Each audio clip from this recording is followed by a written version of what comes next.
Absolutely, and then Schwarzenegger, I've read that you guys actually hated each other for a while. Well, we were very competitive. Yeah, I think hate's a good word. Sylvester Stallone didn't just make enemies in Hollywood, he turned some of them into lifelong feuds. Behind the action hero image were explosive rivalries and grudges that lasted for decades. One dispute reportedly ended with a man being thrown out of a car, while another became one of the most famous rivalries in action movie history. So which actors did Stallone openly admit to hating? And what really happened behind the scenes to turn co-stars and competitors into enemies? Join us as we uncover the 6 actors Sylvester Stallone clashed with the most, and the real stories behind every feud. Number 6. Richard Gere. Of all the feuds Sylvester Stallone has been involved in across his long career, the one with Richard Gere is the oldest, the strangest, and the one that both men have been least willing to let go of. It began in 1974, before either of them was famous enough to be worth writing about. It began with a chicken. Sylvester was cast in a low-budget drama called The Lords of Flatbush, which followed a group of young men in Brooklyn during the 1950s. It was an early role for him, and it came at a point in his life when he was still sleeping on the streets of New York City, and was, by his own description, so broke that he had to sell his dog because he could not afford to feed him. Richard Gere was initially cast in a different role in the same film. The two men did not get on from the beginning. Sylvester described Richard as someone who strutted around in his oversized motorcycle jacket like he was the baddest knight at the round table. He said Richard was completely in character and impossible to deal with during an improvised fight scene, where he got a little too enthusiastic and went further than the scene called for. The tension between them was already simmering before the incident that made it permanent. During a rehearsal at Coney Island, the crew broke for lunch. Sylvester was sitting in the back seat of a Toyota, eating a hot dog, when Richard climbed in beside him, carrying a half chicken smothered in mustard and grease. Sylvester told him directly that the chicken was going to drip everywhere. Richard did not listen. A greasy river of mustard landed on Sylvester's thigh. Sylvester elbowed Richard in the side of the head. Richard was removed from the film entirely, his role going to an actor named Harry King. According to Sylvester, the director sided with him in the argument, deciding that the two men could not work together and that Richard was the one who had to go. The role of Chico, which Richard had been set to play, was recast on the spot. If this had been the only incident, it might have faded into a footnote. Instead, the feud between them kept finding new fuel across the decades that followed. A bizarre rumor emerged in later years suggesting that Richard had required hospital treatment after an incident involving a gerbil, and Richard himself believed that Sylvester was the person who had started it. Whether this was true or not, it added another layer of hostility to a relationship that already had plenty. Then, years later, following the very public separation of Princess Diana from Prince Charles, both Sylvester and Richard found themselves at the same party hosted by Elton John. Both men had been pursuing a friendship with Diana, and when they crossed paths, the old hostility surfaced. According to accounts from the night, Sylvester took Richard outside for a conversation that had to be broken up before it went any further. Elton John's memoir contained its own perspective on this event, noting that Diana and Richard's newly blossoming friendship was not sitting well with Sylvester, who had his own interest in spending time with her. The party became a confrontation, which became another chapter in a feud that had started over chicken grease in the back of a Toyota 20 years earlier. Sylvester has said in interviews that Richard is not his favorite person. Richard has generally refused to comment directly, which is in itself a kind of answer. More than 50 years after the Lords of Flatbush incident, no public reconciliation has ever taken place between them. But If Sylvester Stallone could hold onto a grudge for more than 50 years, then what happened with the one actor who pushed that hatred into a rivalry so intense, it nearly damaged both of their careers? Number 5. Arnold Schwarzenegger. The competition between Sylvester Stallone and Arnold Schwarzenegger is the most famous Hollywood feud of the 1980s, and it is the one that came closest to actually damaging both of their careers in real and measurable ways. When Arnold arrived in Hollywood, Sylvester was already the king of the muscle-bound franchise. Rocky had won 3 Academy Awards, including Best Picture, and First Blood had established the Rambo character as a global phenomenon. Sylvester had written his biggest roles himself, which gave him a kind of creative credibility that pure action stars did not typically carry. He was the standard against which every other action star was being measured. Then Arnold starred in Conan the Barbarian in 1982, followed by The Terminator in 1984, and suddenly, the standard had competition. The two men spent the entire decade locked in a box office battle that neither of them was willing to lose. They tracked each other's grosses. They studied each other's projects. They escalated constantly, each film trying to be bigger, louder, and more physically overwhelming than whatever the other man had just released. Sylvester has said in interviews that he hated Arnold immensely during that period, and that the feeling was mutual. He has described the rivalry as genuinely consuming, the kind of professional obsession that takes over your thinking and shapes your creative decisions in ways that are not always good for your work. The pressure to outperform Arnold pushed Sylvester toward choices that he later acknowledged were not the right ones. The most remarkable chapter of the feud involved a film called Stop or My Mom Will Shoot, released in 1992. The premise involved a police detective whose embarrassing mother comes to visit and proceeds to cause chaos during his investigations. It was not a project that seemed likely to enhance anyone's reputation. Arnold, knowing the film was going to fail and wanting to damage Sylvester's momentum, pretended to be intensely interested in playing the lead role. He faked enthusiasm for the project loud enough that Sylvester heard about it and became determined to take the film away from him. Sylvester signed on immediately. Arnold then stepped back and watched as Sylvester committed to what became one of the worst-reviewed films of his career. Arnold later admitted the trick openly, clearly proud of how thoroughly it had worked. Sylvester called it one of the more embarrassing chapters of his professional life. The two men eventually ended their hostility through the establishment of Planet Hollywood, the restaurant chain they co-founded with Bruce Willis and Demi Moore in 1991. The shared business interest created a space where the competition had to be set aside in favor of something cooperative. Over time, the genuine rivalry of the 1980s softened into something that both men could look back on with a combination of pride and embarrassment. They have since described each other as best friends, appeared together in the Expendables franchise, and seem to find the intensity of their old animosity more amusing now than threatening. But for the better part of 2 decades, the hatred between them was entirely real. But while time eventually turned Sylvester and Arnold's hatred into friendship, the next actor on this list triggered something very different, because Sylvester's hostility toward Dolph Lundgren began before Dolph had even said a single word. Number 4. Dolph Lundgren. The story of Sylvester Stallone and Dolph Lundgren is different from every other feud on this list, because the person Sylvester was hostile toward had done nothing wrong. The hostility was not the result of an insult, a betrayal, or a professional rivalry.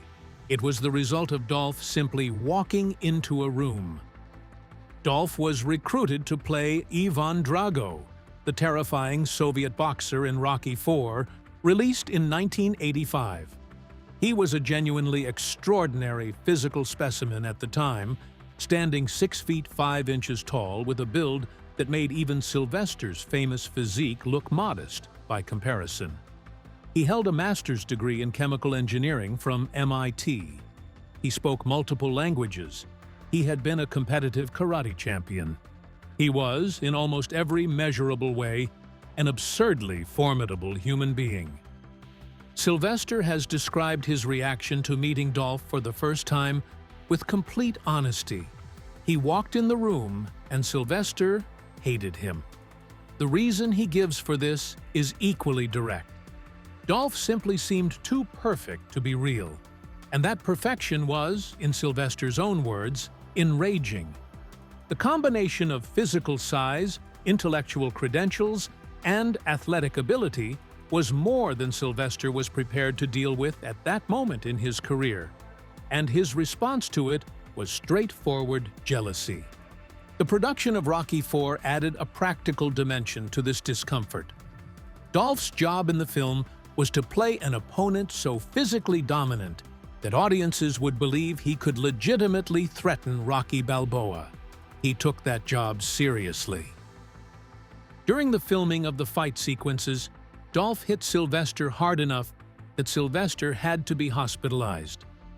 He sustained a swelling around the heart that required him to spend several days in intensive care. The medical team treating him compared the injury to the kind of trauma typically seen after a serious car accident. The irony is that Dolph and Sylvester have since worked together across multiple films in the Expendables franchise, and Sylvester has spoken about him with genuine warmth and respect in later interviews. The initial hatred was real, but it appears not to have survived contact with the actual person it was directed at. But while Sylvester's resentment toward Dolph Lundgren eventually faded into mutual respect, the next feud exploded in the most public way possible, with accusations, money disputes, and a furious Twitter post seen by millions. Number 3. Bruce Willis. The feud between Sylvester Stallone and Bruce Willis is the only one on this list that played out entirely in public, in real time, in capital letters on Twitter, and it revealed more about the pressures of running a franchise than it did about either man's personal character. Bruce had appeared in both The Expendables and The Expendables 2, playing the recurring character of CIA operative Mr. Church. When the third film was being assembled, he was invited back. The negotiations broke down over money. Bruce had been offered $3 million for 4 days of filming in Bulgaria. He requested $4 million instead. The production declined. Bruce withdrew from the project, and Harrison Ford was brought in as a replacement. Sylvester, apparently furious about the way the situation had developed, took to Twitter and announced the casting change in terms that made his feelings entirely clear. He wrote, in full capitals, "Greedy and lazy, a sure formula for career failure." Sylvester's representative confirmed for the press that Bruce was the subject of the tweet. The public nature of the attack was unusual even by the standards of Hollywood disputes, which tend to be conducted through intermediaries and carefully worded statements rather than all-caps social media posts. Sylvester had skipped every available filter between his anger and the public, and the result was a level of exposure for the dispute that neither of them had probably anticipated. The reconciliation, when it came, was equally public and equally direct. Sylvester posted that he had made up with Bruce Willis, that he was a stand-up guy, and that the mistake had been Sylvester's own. He did not elaborate on what specifically he was describing as his mistake. Bruce never made a public statement about the original tweet or the reconciliation that followed it. The money at the center of the dispute, a difference of $1 million between what was offered and what was requested, looks small against the scale of the franchise that surrounded it.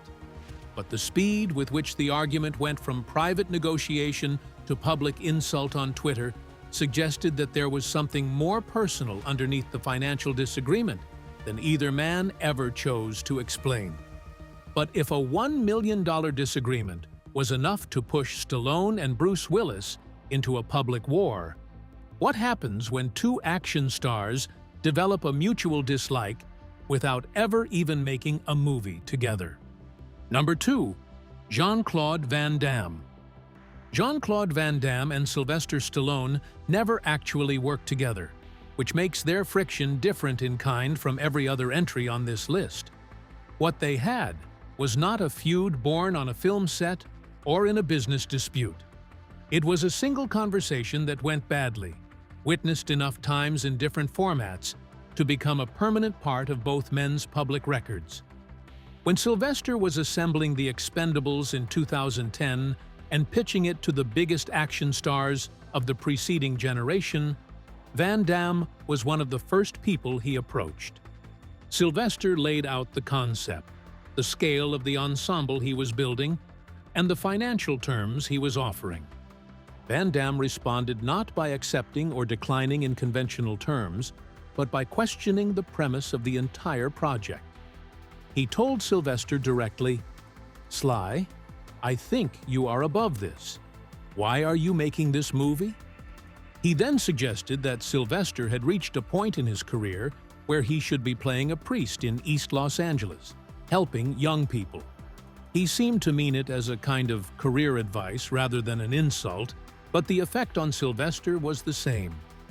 Sylvester asked, only partly in jest, whether this priest carried a gun.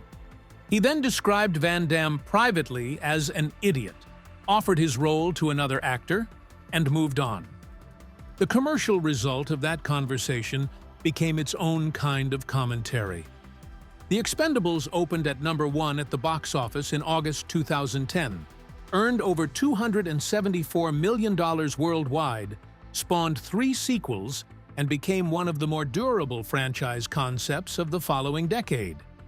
Van Damme, watching from the outside, eventually asked to be involved and appeared in The Expendables 2 as the main villain, a character named Jean Villain, which was not a subtle creative choice on anyone's part.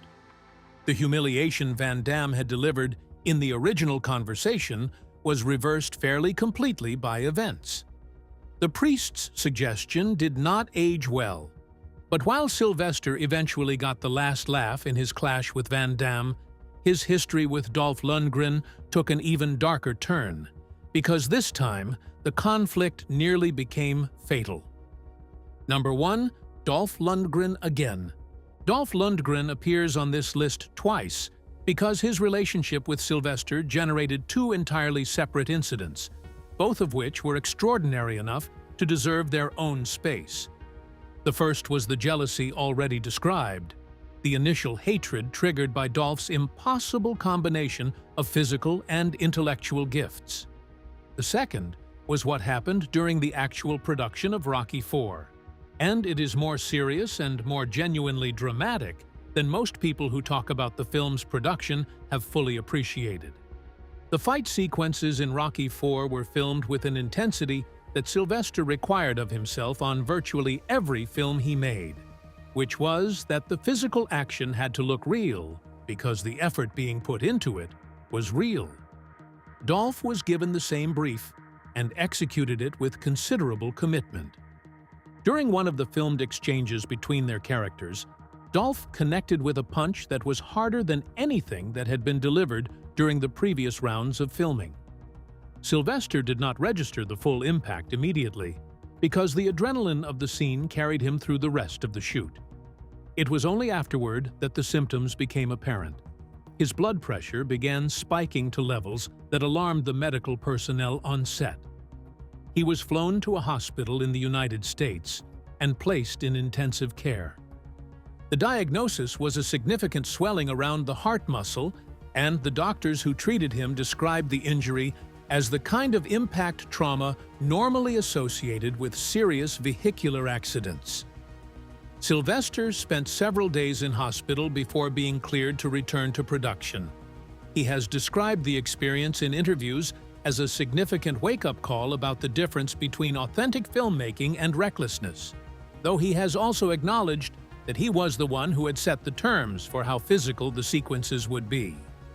Dolph has spoken about the incident with what sounds like genuine remorse, noting that he never intended to cause real harm and that the intensity of the character he was playing made it difficult to calibrate exactly how much force was appropriate in the moment.